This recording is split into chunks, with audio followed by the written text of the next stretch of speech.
All right. Good morning, everyone. Afternoon, evening, wherever you're tuning in from. My name is Rotimi Kehinde. I'm the founder of God Culture, also the CEO of Kingdom Branding Agency based in Ravenswood. And today I'm going to be talking about creativity. And if you have your notes, please take some notes. It's a special broadcast today. This is our month of creativity, September. We're going to be breaking down what it means to be a creative, how to use your creativity to solve problems. So I hope you enjoy the ride as we talk about creativity. So what is creativity to you? If you are tuned in, put that into the chat. What is creativity to you? We use that word a lot: create, creator, creative. And as we break down creativity today, I want to make sure that you leave this, having a stronger sense of how to problem solve, how to mind map, right? So we're going to talk about some techniques that can help you spark creativity. So once again, want to welcome you all. Thank you for tuning in. Throw your name into the chat where you're tuning in from as we talk about creativity. So let's break this down. First of all, let's talk about what creativity, what does it mean to create? So I'm going to use my cool board here and I'm going to write create. When I say create, what comes to mind? Let me use a brighter color. What does it mean to create?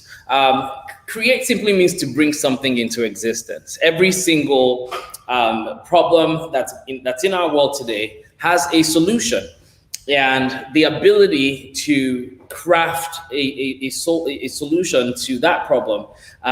That process is creativity. The journey from taking ideas, right, and transforming those into concepts, and then deploying all kinds of products and different types of solutions. All that process is a creative process. It always starts from ideation, thinking about something. What do I want to solve? What am I trying to do? And then taking that from an idea, which is very abstract. Ideas are very abstract. It's really not in existence except in the place of your mind.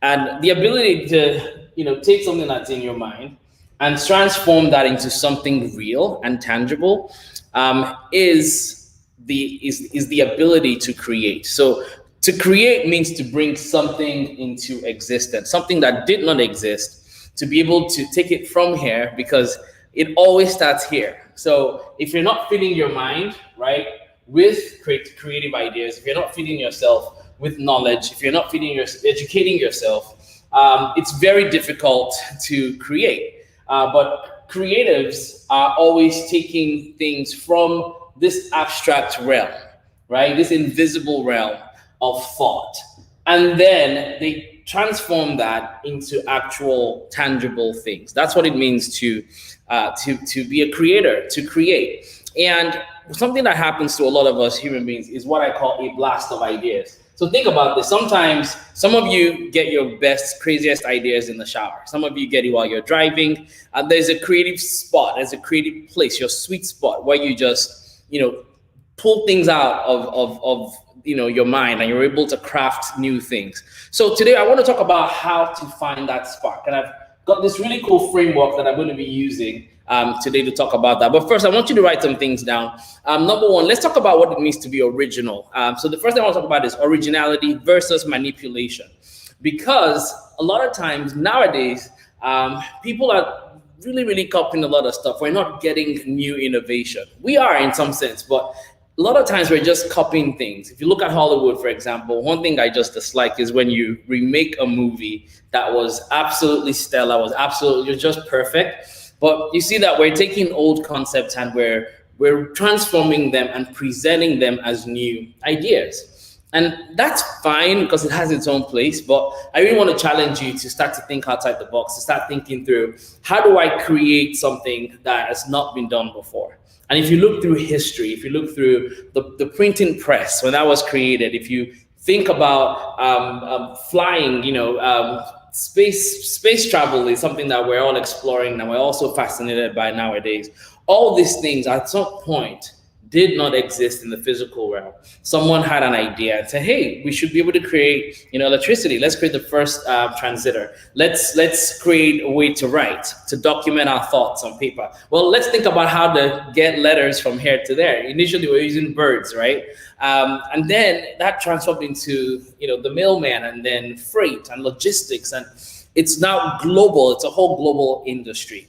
All these things started from the realm of ideas. And today I want to talk about how you can really figure out how to be original. But the first thing you have to understand is that there's absolutely nothing wrong with manipulating what already exists. There's absolutely nothing wrong with that. In fact, it's important to study what's been done, to research what other people are doing, but you've got to add your originality to it. So whatever that idea is, whatever that concept is, it's important to research, see if anyone has done what you've done before, or you're trying to do before, but also make sure that you are, putting your originality into it, because every single person is unique, and not every single thing that you would think everyone has seen already has been created. Like, there's so much more that you can think about. So first thing is, be original, right? But also take from other places. Learn from other places. One of the first books that I ever read as a kid is a book called Mossflower. And it's a book with talking animals, right? I was young. My mind was like, what? Like, the animals talking, there's, cats fighting against, mice. It was, and all these different characters and warriors who had weapons and, travel adventure in this small book. And in my brain, I was just like, this is mind blowing. This is creative. I mean, when he was getting that idea, the author of this book, he must have been thinking back then, like, I'm not sure people are going to be interested in animals talking. But that's not true, because indeed it's entertainment, right? So someone must have done that first. Or it might not have been him, it might have been someone else, but he must have gotten inspiration from somewhere. So the next thing I want to talk about is thinking through how to use your creativity to problem solve. And I think the first thing you want to do is always figure out a good location. So for me, number one is I want to identify. So I'm going to just put right eye here and say identify. The first thing you want to do is identify the problem in the first place. What is that thing that gets your attention? What is that thing that you're really trying to figure out?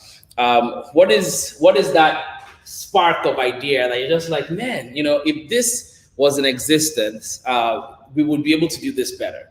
If we had this thing, I would be able to do this. So the first thing is we really want to identify what the problem is, or identify what that inspiration is. Sometimes it's not necessarily a problem. It might just be a spark of ideas to do something really cool. It might be, it'd be really cool to write a book. Maybe you've been thinking about that and you're like, man, I need to write a book because there's some knowledge I feel like I want to pass on to the world. Or if you're an artist or you're a designer, you're into music and you want to write, a new song, you want to identify what you want to do first. And the next step, obviously, is something, I don't know if this is an English term, but I call it visioning. I like using the term visioning. Because once I've identified what I want to do or what I want to create or what problem I've seen, the second thing that I want to do is to visualize. So again, you can write visualize, you can write vision, whatever it is. I like to use vision, and I'm visioning this. I'm kind of crafting out, painting a picture in my mind of this outcome. What is the outcome that I'm trying to create? So my creative process usually starts with me, first of all, identifying what I want to do. Sometimes that comes in the shower. Sometimes that comes while I'm driving. I just get this creative thought and I'm like, man, it would be really cool to do this. It'd be really cool to put this kind of experience together. And when I'm able to identify and lock in on that thing that I want to create, then I start to think about it. I spend some time thinking about it. Think about it. If you can't see something, if you can't see a destination, it's very difficult to get there. So you want to take some time out to visualize, to think about it, to brainstorm, just to think, how do I get to this destination? How do I create this book? How do I write this song? How do I, create this movie? Take some time of social media, because, and later on I'm going to talk about creative distortion and some of the things that steal our creativity. But for now, just think through this framework of identifying number one. Number two, having a vision of where you're going with your creativity. And then the next step is really doing something that I'm going to talk about in a second, but it's that creative brainstorm. And creative brainstorming, a lot of times the initial part of that is personal, because here you're kind of thinking through, how do I articulate the vision? So identify, I just totally wiped that out. Identify and then have a clear vision of what that end goal is. Then the next step is to kind of think through, brainstorm, just kind of, and around the brainstorm concept also is research.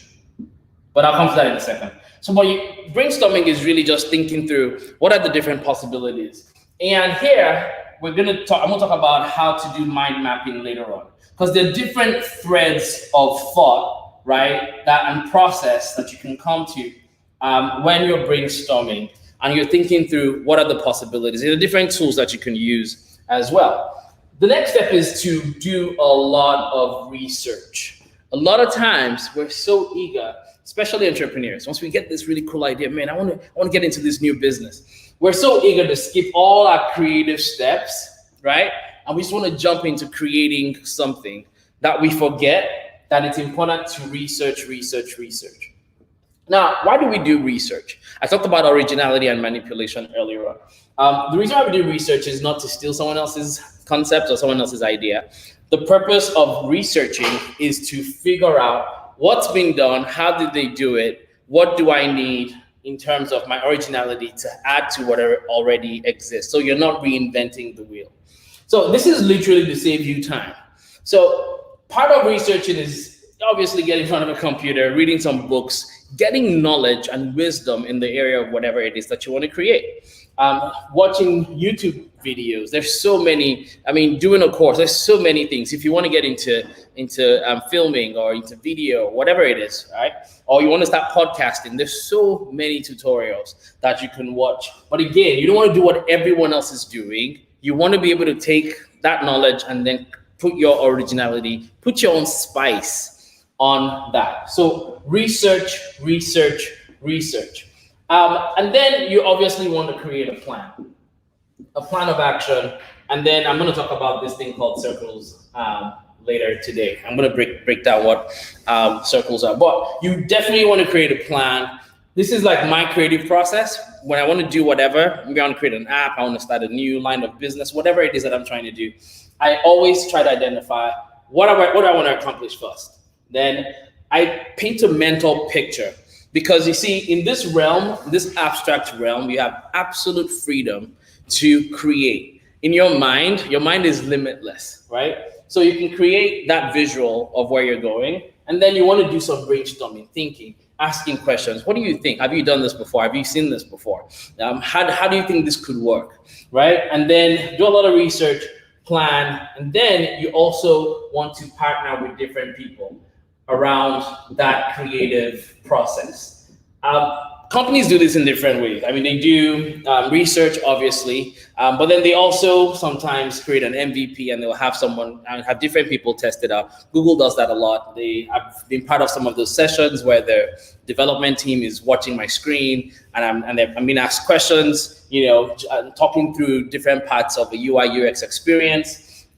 You want to have a creative circle, because there are people that have information that you don't have, there are people that have accomplished things that you haven't, and you definitely want to make those people part of your creative process. Now, it's important to have the right people. You don't want to have naysayers who are going to say, no, that's a stupid idea. No, don't do that. No, you're not going to make any money doing that. No, you need people that can help you explore possibilities. So you need to identify who those people are. It's going to be part of your creative circle. All right. So let's talk about brainstorming. I'm going to go to a new slide here, blank slate, blank screen.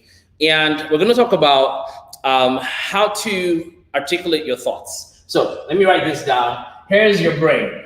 Okay, that's not your brain, but let's just assume that this cloud here, it represents the brain, your mind, right?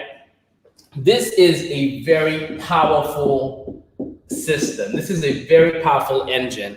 In this realm, you are literally in control of every single thing. You have absolute ability, limitless capacity to create. As a kid, I used to visualize a lot. I used to daydream. Seriously, I could literally sit down for hours and just dream of being a prince and riding a horse and just going around different realms. And it's just really cool what you can do in your mind. And so right now, let's talk about how to articulate your thoughts and also to mind map. So you can use different techniques. There are people who just generally use a list. Let's say, for example, you have an idea to write a book. I've written a book called Father of Spirits, and I'll never forget the first thing when I'm writing the book is I want to start from the end, if that makes any sense, right? Which means that I would draw an outline first. So let's say I want to create a book, let's say a romantic novel about somebody called Jim, right? What I'll do usually is I'll kind of have an inspiration of what the topic or the title of the book is or what the book is about. Right? And let's say it's Jim and an angel, right? I learned about these two people, two different backgrounds, kind of like met up somewhere and, started to explore, life together. I would, first of all, create an outline. So my first technique when I'm doing most things is I create an outline. This outline would give me an idea of the entire book. So most of the books that I've not yet written already have their chapters already written down. So I already know chapter 1. I know what happens when they meet. So let's say A to B to C to D. So this could be first meeting, right? This could be family. This could be past relationships. We're gonna have a little crisis in there. We're gonna have someone show up from their past. We're gonna give them a little bit of conflict because there's no novel or film that if it doesn't have conflict is boring, right? Past relationships, and then at the end of the day, they're going to we're just gonna write victory there. Like they overcome all these challenges, right, to finally get to that end point of victory. So you can use the outline method where you just kind of outline and break down into steps the different parts of whatever it is you're trying to make. If it is a product, let's say, for example, you want to create an app, right? I'm going to put a little phone there, an old school phone. But let's say you're trying to create an app, whatever that app is for. The first thing I would typically do is I would scope out the features. So I would outline all the features. It doesn't matter if it sounds crazy, if it sounds stupid. Again, this is me personally in my mind space, enjoying my ultimate freedom to be able to create. So I would write out all the features that are possible that I want in my app. All right, list everything out. Everything. One of the products that I'm developing right now, I have all the features listed out, and then I've broken them down into my MVP, and then I've got my beta version 1, I've got my beta version 2, and I have every single thing listed out into a chart already. So I know exactly what I need to do to get out my MVP, and I'm also clear that once we've launched this, then I can introduce my beta version 1. I know the features that are going in there. But the way you do that really is starting out with creating an outline. Some of you have read Tolkien's Lord of the Rings. When you think about, or if you've seen Game of Thrones, you'll realize how immersive these worlds are.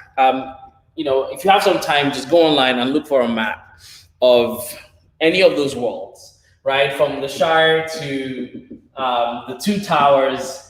Think about that. Think about all the different tribes and all the different people that the writers, the writer must have gone through in just creating this expansive world. Think about that for a second. And if you look at any of those maps, it would blow your mind. There's family trees, there's different races, there's different things that they do, there's different cultural traditions that this writer has put together. And it's all fantasy, it's all fiction, right? There are websites, there are wikis that capture, the different people and what they accomplished and how they died and who they loved, all that stuff. There are communities online where people just get into all that stuff, from Harry Potter, just name it. It was worlds upon endless worlds of fantasy that have been built in here and then translated into a tangible resource. So let me show you real quick. Mind mapping is really, really cool. You can use different techniques to mind map, but one of the cool things about mind mapping is just really showing potential outcomes. So for example, you could start out with a concept and then say, okay, if this happens, then this too will happen. But if this happens, this will lead to this will lead to this. This is a very, very simple, non-complicated mind map tool. And there are softwares, apps that you can use for mind mapping. But mind mapping is really, really, really, really cool. You can use it to write a novel. You can use it to write a book. You can use it for software. You can use it for problem solving. You can literally do anything. You can use it to create a user journey. If you're building an app, you can say, well, this would be, let's call this a welcome screen. On the welcome screen, we're going to give you the ability to, if you're a guest, we'll serve you this page. If you log in, we'll serve you this. Here, you'll be able to be part of the forum. You can get access to live chat. And here, you can also get access to private messaging through the app. In the forum, you can, maybe do one-on-ones with people. You can also post. You can manage your profile, right? Think about that. So I just literally built an app right now on screen. And this helps you and also helps whoever you're working with. If you're working with a developer, it just makes it easy. Like, okay, this is a welcome screen. If you're a guest, you're gonna go here. And then we're gonna give you the ability, maybe through a paywall, right, to log in. So once you pay, and then you're able to log in, and then you're able to get access to the forum, the live chat, and private messaging, and on and on and on. This could go on and on and on. But I literally just built an app on screen. And then obviously you take the welcome and then you build out, the actual user experience for that. You take the login, you build that out, the forum, you build that out. But any person who sees this gets a clear understanding of the process behind or the system or the engine of how your app is going to work. So there's so many creative ways, from sketching to mind mapping to creating outlines, that is really, really powerful when you're trying to create, pretty much. All right. So once again, think about the realm of no impossibilities, which is your mind. Figure out a very good place, which I'm going to talk about right now, actually, which is creative distortion. So creatives are really amazing people. We problem solve. We're always thinking about how to solve the next problem. And the challenge is that there is so much information in our world today. So there's so much hitting you from every side that it's so difficult to settle down and really think through, how do I mind map? How do I write a book, for example? I wrote my first book, Valley of Dead Dreams. It's still on Amazon. Powerful, amazing world that, dreams go to when they die. When people don't fulfill them, they go into this place called the Valley of Dead Dreams, right? So think about that. About 10 chapters with illustrations, and just very, very powerful book, shameless plug, check it out. But think about that. Writing that book was a process, right? Of thinking through the characters, of receiving inspiration to even write, and there were times when I was feeling it. There were times when I wasn't feeling it. There were times when I was like, I need to go somewhere else, or a coffee shop, and just write, because I just like the idea of people buzzing around me and walking and doing their own thing and getting inspiration from that. Some of you just need a very quiet room to really settle down, turn off your phone, go on a retreat, so that you can refocus your mind and you can really, really create. So creative distortion comes in different ways. For some people, creative distortion can actually come through yourself, mental roadblocks. Number one is mental roadblocks. This is actually no one else but you telling yourself that you can't do it. And the first thing you've got to overcome is that mental roadblock. It's you telling yourself that, I don't think that's a good idea. Sometimes you've got to trust your first instinct. Sometimes you wake up in the morning, as you're brushing your teeth, this idea just comes to you, boom. And the next moment, it's like, I don't really know. I don't know. You should always explore them, right? Even if you don't do anything about it immediately, still explore your creative ideas, especially when they come randomly. Like you weren't thinking about it, it just came to you. So mental roadblocks are number one. If you can defeat the enemy of self, you're on your way. So the first thing is clear all that clutter from your mind, all the naysaying, all the negativity from your mind, and believe that you can actually create, that you can actually be a creator and a creative, and you can actually make things happen and you can solve problems, right? Number two, under creative distortion is noise pollution. Geez, you have no idea how much noise, is in our world. There's so much noise. And the thing is, your brain is processing all this external stimulation from television, from radio, from everyone saying something to you, right? There's so many ads out there. There's social media. There's so much noise. So learning how to, tune down the noise so that you can actually think, because we're not really spending time thinking anymore. We're just reacting to every single thing that's happening. The news cycle is ridiculous. There's always something crazy happening. So we're not listening. We're not listening. We're not listening to God. We're not listening to the voice of the Spirit. We're not listening to our friends. We're not listening anymore. Now it's just noise. Everyone has an opinion. Everyone has a label. It's just a lot of noise. So learn how to tone down, or tune out the noise. Number three is, our busy schedule. Another thing that distorts creativity is just not having time to be creative, just not having time, because we're so busy at work. We're not taking time out to create anymore, right? So take time out of your schedule, right, to create. Take time out to have fun. Take time out to get a really, nice time with your friends, or you can go out and golf or something fun that makes you very happy, or work out, whatever it is. You definitely want to get out of that busy, cycle and find some time to be creative. So creative distortion can come in so many ways. It can also come from naysayers. This is one part that I think affects a lot of people, especially people who like to call themselves creatives, is that a lot of times you might have people around you who don't see what you see, who think you're weird because you think differently, because you're always coming up with ideas. I think, they're just naysayers. They don't believe in what you see because they can't see what you see.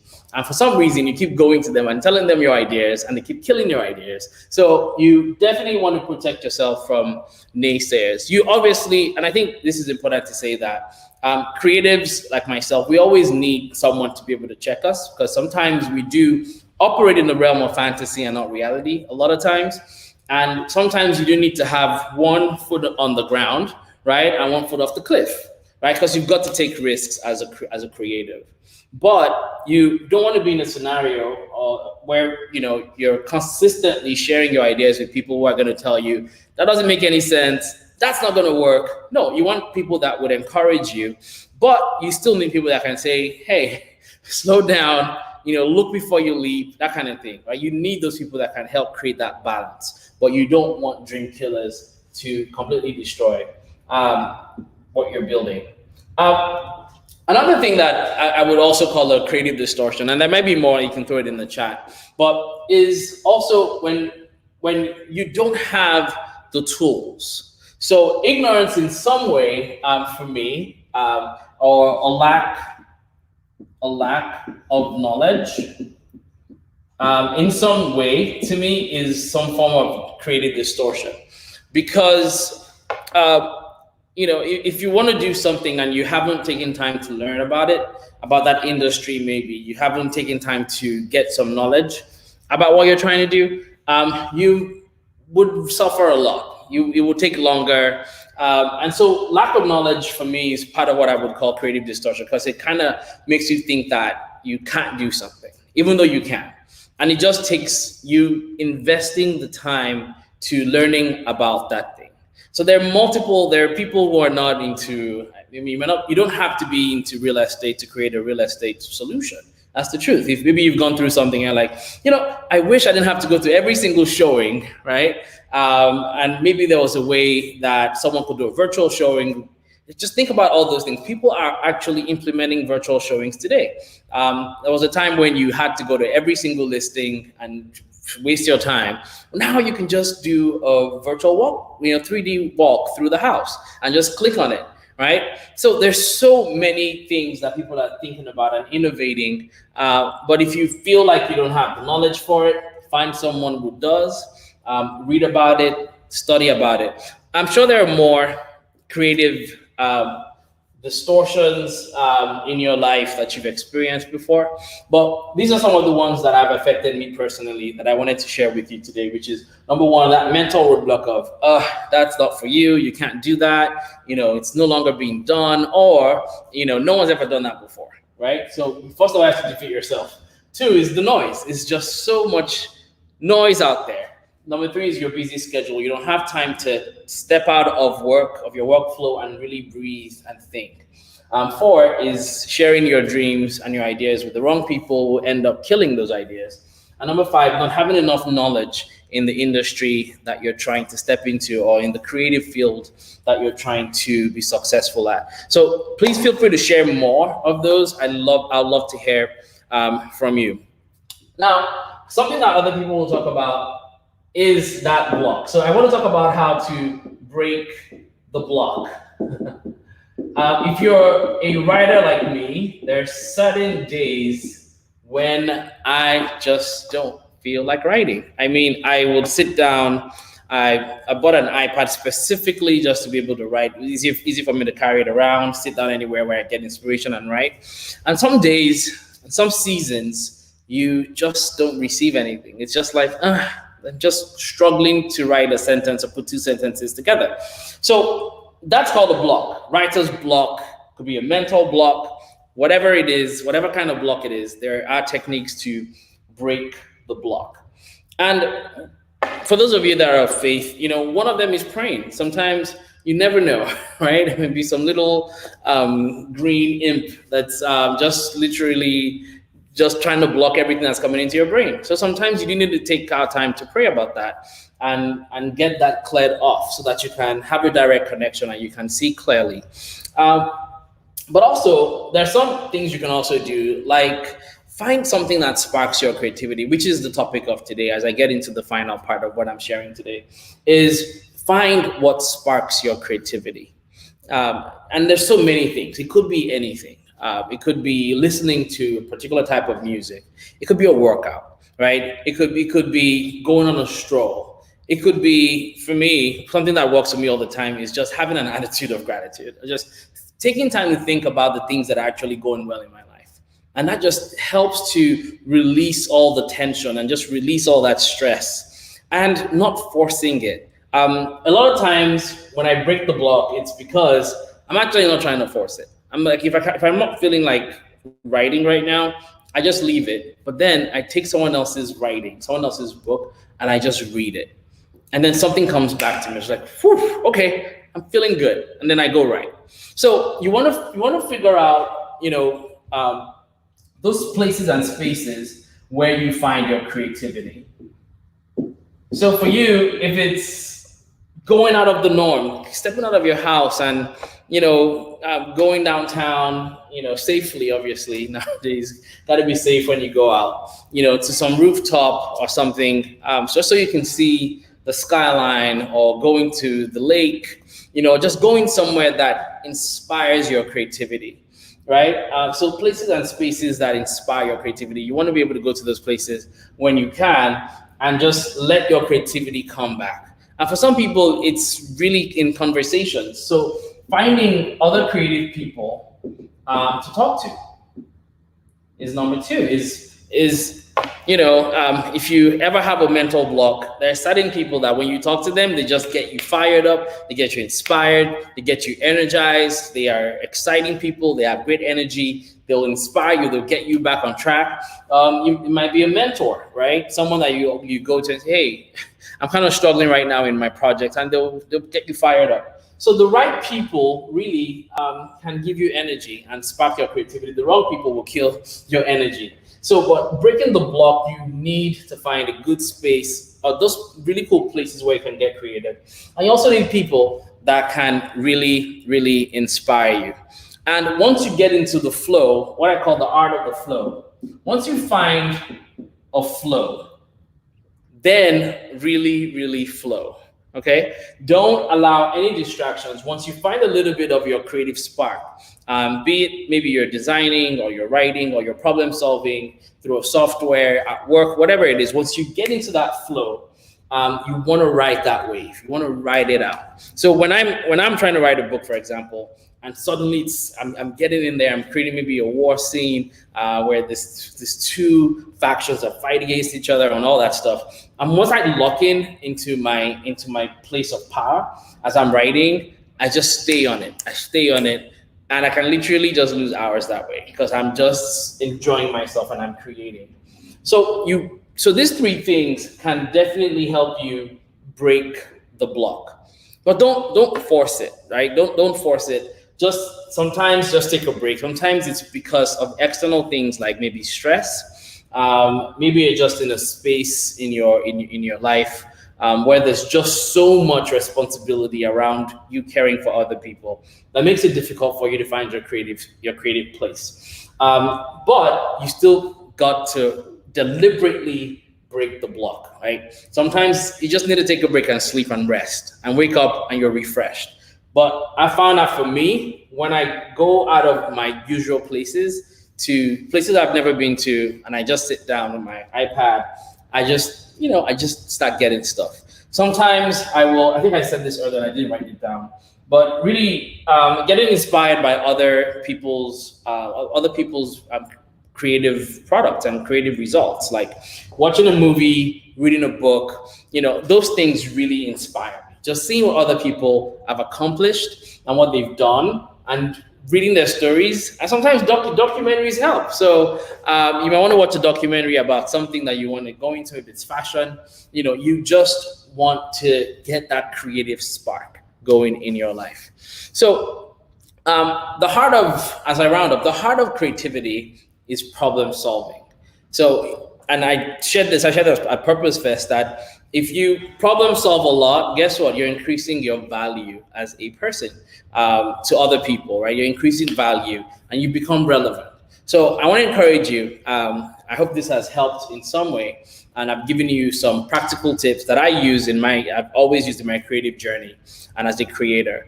But for me, the driving force of creativity is solving problems. So thank you so much for watching. If you have any questions at all, please throw them into the comments or send us an email, info@godculture.org, and we'll be excited to answer them. Otherwise, go to our website, godculture.global, and please sign up today and you can be part of our creative community. Thank you all for watching, and God bless you.